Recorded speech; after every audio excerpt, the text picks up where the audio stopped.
வணக்கம் நண்பர்களே. காலங்காத்தாலே ஒரு 9 மணி இருக்கும். ஒருத்தரோட வீட்டு கேட்டு முன்னாடி ஒரு பணக்கார வீட்டு நாய் ஒண்ணு வந்து நின்னு கத்திக்கிட்டு இருக்குது. உடனே இவரும் வெளியில வந்து பாக்குறாரு. நம்ம வீட்டுல நாயை நம்ம வளர்க்கறது இல்ல, ஆனா இந்த நம்ம வீட்டுக்கு முன்னாடி கேட்ல ஒரு நாய் நிக்கிற மாதிரியே இருக்குது. பாக்குறதுக்கு பொஸ் பொஸ்ன்னு அழகா பெரிய இடத்து நாய் மாதிரியே தெரியுது. என்ன இது சந்தேகமா இருக்கு அப்படின்னு சொல்லிட்டு வெளியே வந்து பாக்குறாரு. அந்த நாய் வந்து பாத்தீங்கன்னா இவரை பார்த்த உடனே இன்னும் சத்தமா கத்த ஆரம்பிக்குது. உடனே இவர் என்ன பண்றாரு அப்படின்னா, பாக்கிறதுக்கு நல்லா அழகா இருக்குது, நல்ல புஸ் புஸ்னு கொழு கொழுன்னு இருக்குது, ஆனா பெரிய இடத்து நாய் மாதிரி தெரியுது. பெல்ட் கில்டெல்லாம் போட்டு இருக்குது, நல்லா சுத்தமாவும் இருக்குது. இந்த நாய் ஏன் நம்ம வீட்டு வாசல்ல முன்னாடி வந்து கேட்டுக்கு முன்னாடி நின்றுட்டு கத்துதுன்னு யோசிக்கிறாரு. சரி அப்படின்னு சொல்லிட்டு இவரு கையசைக்கிறாரு. உடனே இவர் கையசைச்சதை பார்த்த உடனே அந்த நாய் ஓடி வருது. செம்ம வேகத்துல ஓடி வந்து இவர்கிட்ட நிக்குது. அப்போ இவரு அந்த நாயோட முதுகுல தடவி விடுறாரு. பதிலுக்கு அந்த நாய் இவரோட காலை நக்குது. உடனே வந்து பாத்தீங்கன்னா இவங்க 2 பேரும் க்ளோஸ் ஆன மாதிரி வந்து ஒரு ஃபீல், ரொம்ப நாள் கழிச்சு பாக்குற மாதிரி. உடனே அதுக்கப்புறம் வந்து பாத்தீங்கன்னா இந்த நாய் கொஞ்ச நேரம் அப்படி கொஞ்சம் குழாய் விட்டு திடீர்னு வந்து பாத்தீங்கன்னா அவரோட வீட்டு மாடிப்படிக்கு கீழே போய் படுத்து தூங்க ஆரம்பிச்சிடுது. ரொம்ப நாளா தூங்காத கிடக்குறவங்க எப்படி அடிச்சு போட்டா தூங்குவாங்களோ அதே மாதிரி படுத்த உடனே தூங்க ஆரம்பிச்சிடுது. இவரு சந்தேகப்படுறாரு, என்னடா அது இந்த நாய் திடீர்னு ஓடி இருந்தது, நம்மளை பார்த்த உடனே கதியசிச்ச உடனே ஓடி வந்து நம்ம கிட்ட ரொம்ப பாசமா இருக்கிற மாதிரி பண்ணுச்சு, ஆனா இப்போ ஓடி போய் தூங்குதே அப்படின்னு சொல்லிட்டு. சரி இருந்தாலும் பரவாயில்ல, தூக்க கலப்போட இருக்கும், தூங்கட்டும் அப்படின்னு சொல்லிட்டு தன்னுடைய வேலையால கூப்பிட்டு, ஏப்பா இந்த நாயை வந்து பத்திரமா பாத்துக்கோ, பெரிய இடத்த நாய் மாதிரி தெரியுது, ஒருவேளை நல்ல நாயா இருந்தா நாம கூட வளர்த்துக்கலாம், இங்கே இருக்கட்டும், பசிச்சதுன்னா அது சாப்பாடு போடாதுக்கு அப்படின்னு சொல்லிட்டு டிஸ்டர்ப் பண்ணாதான் அந்த நாய் தூங்கட்டும் அப்படின்னு சொல்லிட்டு இவரு வேலைக்கு கிளம்பி போயிடுறாரு.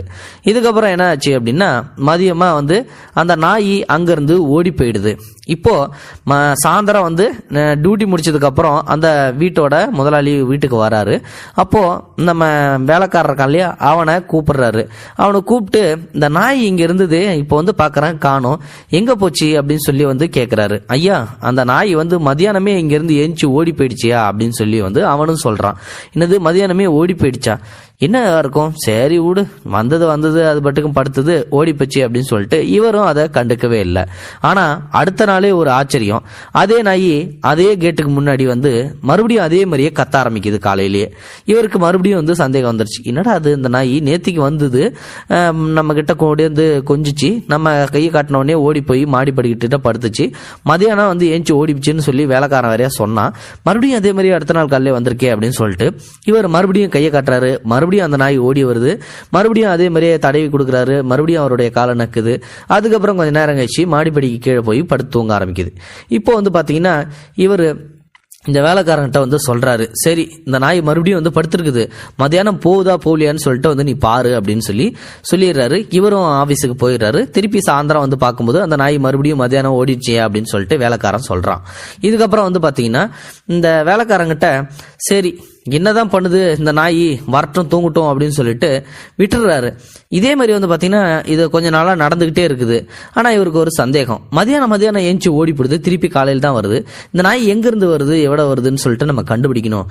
அதனால நம்ம வேலைக்காரன்ட்ட சொல்லி அதை ஃபாலோ பண்ண சொல்லணும்னு சொல்லிட்டு, இங்க வாப்பா, இந்த நாய் மதியானம் ஓடி போடுதுல, இந்த நாயை நீ பின்தொடர்ந்து போ, இதோட நாய் வந்து நாயோட ஓனர் யாரு, எங்கிருந்து வருது, ஏன் வருதுன்னு சொல்லிட்டு நம்ம கண்டுபிடிக்கணும், அதனால நீ பின்தொடர்ந்து போ அப்படின்னு சொல்லிட்டு இவரு சொல்லிடுறாரு. இப்போ மதியானம் வந்து நேரம் வந்துருச்சு. அந்த வேலையாளு உஷாரா காத்துக்கிட்டு இருக்கான். அந்த நாய் ஏஞ்சி ஓட ஆரம்பிக்குது. ஆனா அந்த நாய் ஓடுற ஓட்டத்துக்கு இந்த வேலையாளால வந்து ஓட முடியல.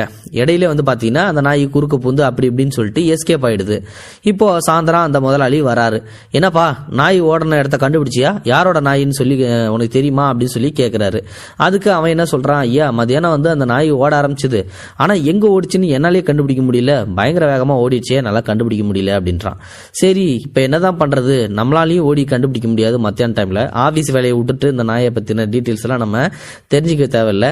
ஆனா இது எப்படிதான் கண்டுபிடிக்கிறது, இது யார் வீட்டுக்கு போகுது, நம்ம ஒரு துண்டு சீட்ல இது யாரோட நாயின்னு சொல்லிட்டு எங்களுக்கு தெரியல, எங்க வீட்டுல வந்து தூங்குது, அதனால இந்த நாயை பத்தின டீட்டெயில்ஸ் நீங்க தானா, என்ன ஏதுன்னு சொல்லிட்டு தெளிவா எனக்கு தகவல் சொல்லுங்க அப்படின்னு சொல்லிட்டு ஒரு துண்டு சீட்டுல எழுதி அந்த நாயோட கழுத்துல கட்டி அமுச்சு விடுறாரு. அப்ப வந்து பாத்தீங்கன்னா மத்தியானம் வழக்கம் போல அந்த நாய் தூங்கி எழுந்துச்சு ஓட ஆரம்பிச்சிருது.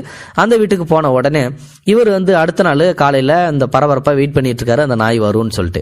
அதே மாதிரி அந்த நாய் வருது.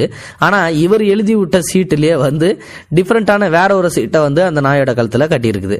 இப்போ அந்த நாயை கூப்பிடுறாரு, அதுவும் ஓடி வருது. அந்த சீட்டை பிரித்து பார்க்குறாரு. பிரித்து பார்த்த உடனே வந்து பார்த்தீங்கன்னா இந்த முதலாளி விழுந்து விழுந்து சிரிக்க ஆரம்பிச்சிடுறாரு. இதை பார்த்த உடனே வேலையாள் வந்து பார்த்தீங்கன்னா என்ன முதலாளி பயங்கரமாக விழுந்து விழுந்து சிரிக்கிறாரு, அப்படி அந்த என்னதான் எழுதியிருக்கு அப்படின்னு சொல்லிட்டு இவருக்கு தெரிஞ்சு அவனுமென்னு, ஐயா ஏன் இவ்வளோ விழுந்து விழுந்து சிரிக்கிறீங்க, என்னதான் ஏன் எழுதியிருக்கு அப்படின்னு சொல்லி அவன் கேட்குறான். அதுக்கு இந்த முதலாளி என்ன சொல்றாரு அப்படின்னா, அதில் வந்து இதுதான் வந்து எழுதியிருந்தது, அன்புடையீர் வணக்கம், நான் வந்து இந்த நாயோடைய ஓனர்.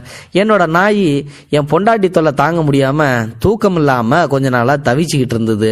இந்த நாய் தினம் தினம் காலைல ஏஞ்சி போயிடுது, வரும்போது நல்லா ஃப்ரெஷ்ஷாக வருது, எங்கேயோ தூங்கிட்டு வருதுன்னு சொல்லிட்டு எனக்கு நல்லா தெரியுது. ஆனால் அது உங்கள் வீட்டிலன்னு சொல்லிட்டு இப்போ தான் எனக்கு புரியுது. என் பொண்டாட்டி தொல்லை தாங்க முடியாமல் தான் அந்த நாய் உங்கள் வீட்டில் வந்து தூங்குது போல. தயவு செஞ்சு உங்கள்கிட்ட ஒரு விண்ணப்பம் கேட்குறேன், நாளையிலிருந்து நானும் உங்கள் கூட சேர்ந்து அந்த நாய் கூடயே வரேன், உங்கள் வீட்லேயே வந்து நானும் கொஞ்சம் நேரம் தூங்கிக்கிறேன் அப்படின்னு சொல்லிட்டு அந்த லெட்டரில் வந்து எழுதி இருக்குது. இதை காட்டு தான் வந்து பார்த்தீங்கன்னா அவன் விழுந்து விழுந்து சிரிக்க ஆரம்பிச்சிடுறான். ஸோ இதுல இருந்து ஒரு விஷயம் மட்டும் நல்லா தெரியுது, இது ஒரு குட்டி ஃபன் ஸ்டோரி தான். ஆனாலும் வந்து பார்த்தீங்கன்னா உங்களுக்கு பிடிச்சிருந்ததுன்னா லைக் பண்ணுங்க, ஷேர் பண்ணுங்க. தேங்க்யூ ஃபார் வாட்சிங்.